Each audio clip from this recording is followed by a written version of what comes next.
Coucou tout le monde. Trois nouvelles races. Le don des étoiles, la guide des mondes extraterrestres de Elena Danaan. C'est un excellent livre. Je ne vais pas le répéter 50 000 fois. Pour celui qui ne l'a pas, ça va posséder. Parce que franchement. Alors, trois nouvelles races qui sont très intéressantes. Il y en a même une qui ressemble un peu au film Independence Day, mais sur le coup. Mais bon. Oui, il y a une ressemblance. Mais bon, je ne vais pas mettre les images. Enfin, je vais mettre surtout les trois images de ces races extraterrestres là. Mais il ressemble un petit peu quand même, je trouve. Alors autant commencer tout de suite. Excellent livre. Et j'attends la suite aussi, pour juillet, août, un truc comme ça en France, parce que ça va sortir en juin, mais en anglais, version anglaise, évidemment. Voilà, Guide des mondes extraterrestres de Elena Danaan, le don des étoiles. Thor. Et c'est parti. Scorpius, Antares, Negamak, Negumak, je sais pas comment on dit, Gnomopo. Negumak est le nom de leur planète dans le système antorien. Ils se nomment eux-mêmes d'après leur monde d'origine, mais le nom véritable de leur race est Gnomopo, l'une des plus anciennes races connues existantes. Il ne faut pas demander.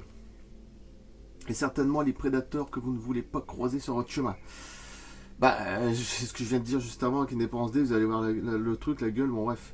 Grands et larges, d'apparence insectoïde, ils ne sont pas à structure humanoïde et leur composition génétique n'est, à notre connaissance, ni reptile, ni gris, ni même rien d'autre connu dans cette galaxie. Donc c'est vraiment un spécimen à part. Negumak Nomopo est unique. Ils sont androgynes et se reproduisent en pondant des œufs, comme dans le film Alien, encore une fois.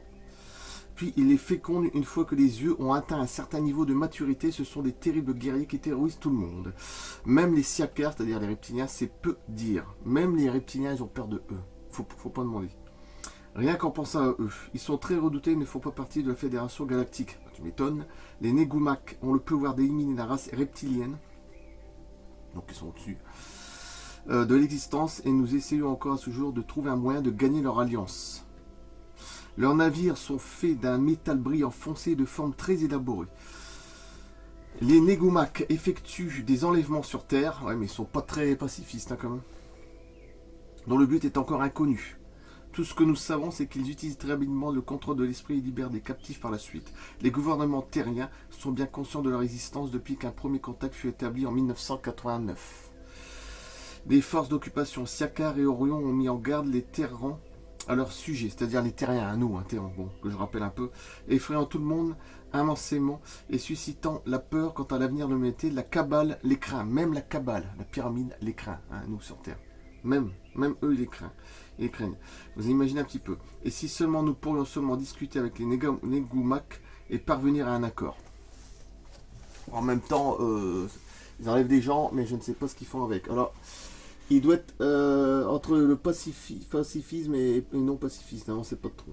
En tout cas, les reptiliens en ont peur, et même la Kabbale sur Terre, elle en a peur. Regardez, imaginez un petit peu le film Independence Day.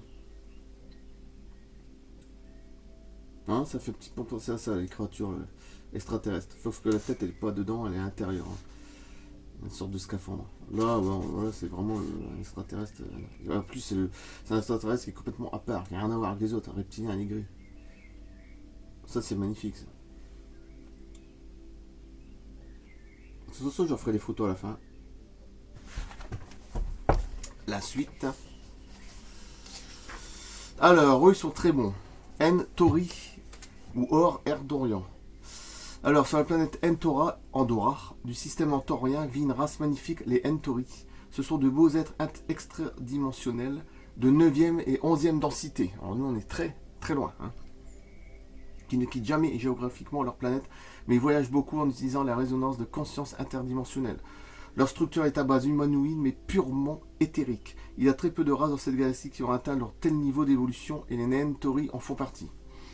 Si je vous les mentionne, c'est parce qu'ils ont porté leur attention sur votre planète dans le désir d'aider les forces de lumière et d'évolution. Mais de toute façon, ils n'ont jamais quitté leur endroit, pratiquement. On travaille parfois avec eux, j'en ai vu un. Une fois, c'était une expérience de vie dont je m'en souviendrai toujours. Il se manifeste par une lumière brillante avec des filaments de substances éthériques dansant autour d'un corps humanoïde, aveuglant et brillant. sauf que vous avez la race. Il est difficile de discerner les traits de leur visage, mais on me dit qu'ils ont les yeux comme du cristal. Ça doit être très beau. Ils sont si puissants, vos gardiens de la terre, tels que les Sayaron, sont de la même nature que les Entori. Leur monde est un autre lieu de la 9e densité, exemple de gravité, où les montagnes flottent dans des océans éthérés de courants de lumière et de créatures translucides en mouvement. Ouais, il faut imaginer le truc.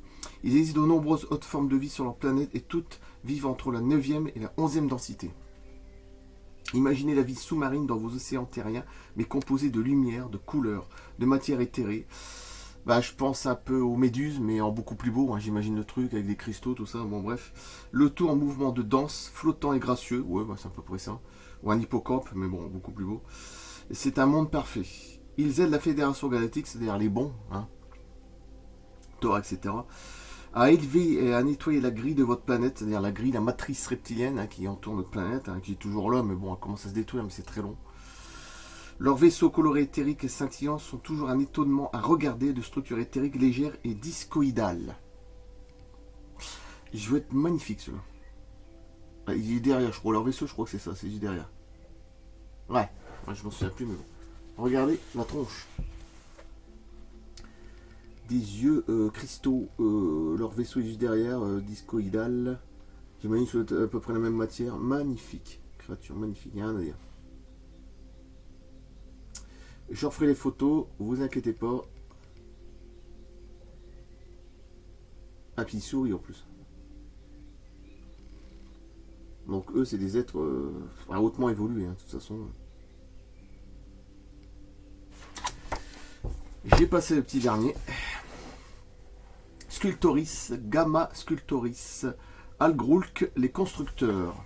Alors c'est pas les ingénieurs dans Prometheus, hein, de Ridley Scott, là c'est les constructeurs. Ils habitent le double système stellaire Gamma Sculptoris ou Orgoz, planète Arta. Ce système binaire est composé d'une très petite étoile bleue et d'une grande orange. Cette planète, 7, gravite autour d'elle, mais une seule est habitable. Toutes les autres sont de type planétoïde. Arta est la 3e planète avec une atmosphère bleue très dense et brumeuse à un paysage ocre. Bon. Pas de forêt tropicale ici malgré des conditions très humides au niveau du sol. Il manque en effet un certain élément dans la composition de l'atmosphère pour que la végétation pousse. Hormis une étrange plante ressemblant à vos cactus et capable d'aspirer l'humidité de l'air, la pluie n'est pas nourrissante. Cela semble inné pour votre eau, mais ce n'est pas le cas sur Arta, hein, sur la planète. Hein. Cela vous tuerait si vous la buviez, brûlant votre chair. Bien que la peau des Algrulki en ait besoin, ils ne supportent pas la composition de votre atmosphère. Ils mourraient comme vous sur le monde à cause de l'air et de l'eau. Et les Algrulkons, une peau écailleuse vert brun, des trous par les narines juste au-dessus de la lèvre supérieure avec une ligne écailleuse brune au centre du visage entre les narines et la lèvre. Ça fait penser un petit peu aux reptiliens, hein, même pas mal. Ils peuvent vivre jusqu'à 230 ans. Oui, bon, donc en plus c'est ça. Ils proviennent d'une ancienne race de reptiliens qui a disparu. Bon. Ce sont des spécialistes de la construction de vaisseaux, eux-mêmes des voyageurs de l'espace, toujours à la recherche de nouvelles matières premières. Ils sont une race pacifiste et discrète. Et pourtant c'est de type reptilien, c'est la plus ancienne, hein, pratiquement. Spirituelle en plus, et font partie de la Fédération Galactique. Leurs vaisseaux sont ronds, sphériques, sans fenêtre ou ovales. Je coupe là, ça fera une belle petite vidéo de 10-11 minutes. Voilà. Et pourtant, ils ont l'aspect reptilien. Hein. Je voulais pas faire un truc trop long. Hein, je voulais faire 10 minutes, c'est bon. Je trouve que ça sert à rien de faire une grande tartine. Magnifique race aussi. Je coupe là. 3 nouvelles races.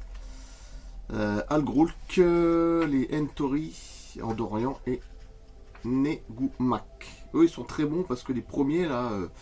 de style les Independence Day, voilà, c'est même la Kabbalah en a peur, même les reptiliens en ont peur. Alors pour nous c'est peut-être bien ça, mais bon après ils en arrivent comme des gens hein, sur Terre. Alors ambigu ou pas, je sais pas, je me méfierai quand même. Je coupe là, merci et à bientôt ici 2 ou 3 jours. J'attends toujours le livre Affrontement extraterrestre qui devrait arriver vers le 20, entre 20 et 25, je ne sais plus, 20 ou 28. Il va être très bon aussi. J'en reviendrai aussi sur Conversation Secret, tome 4, qui est derrière. Oignon ici qui est derrière, donc les livres de Andreas aussi. Les Amérindiens, le peuple des étoiles aussi. Hein, donc, et sur ce livre-là aussi, peut-être j'en ferai une ou deux vidéos. Je pense. Hein, je pense qu'on est bien parti hein, pour en faire une ou deux. Donc, à bientôt. Merci. À plus. J'ai toujours mis la veste. Quand c'est comme ça, je mets la veste de Elena. Merci encore. Le t-shirt aussi, je l'ai pas mis. Bon, c'est pas grave. En plus, en ce moment, il refait bon, donc c'est bien. Merci. À plus. À bientôt.